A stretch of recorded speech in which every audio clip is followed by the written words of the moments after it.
জীবন একটা শখ ছিল, সামায় বসে পড়ে চাকরি বাকরি করবো, তার হইল না।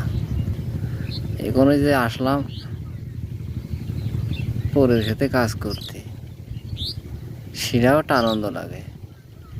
কাজ করে খার একটা সুখই আলাদা। তারপরেও মানুষের কথা ভালো লাগে না। আর বেকার মানুষের মনের মধ্যে থাকে সবসময় অশান্তি, কোনোটাই সুখ খুঁজে পাওয়া যায় না। এইভাবে পরিশ্রম করতে করতে এক সময় জীবন যাবে চলে। এ মাটির নিচেই হবে দালান ঘর। এই জন্য আর অত চিন্তা করি নে, দুটো ডাইল ভাত জুটতে পারলে খুশি।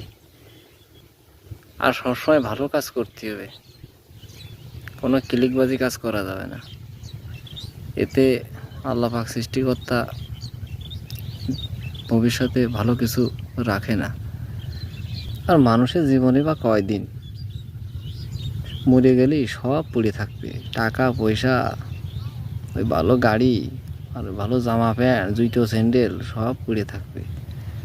আর ওই মাটির তলে নিয়ে যাই সব দেবে হইলো দলা গলা করে, হয় আগুন দিয়ে পুড়াইয়া, তা না থাকলে দেবে হইলো একবারে মাটির সাথে মিশিয়ে।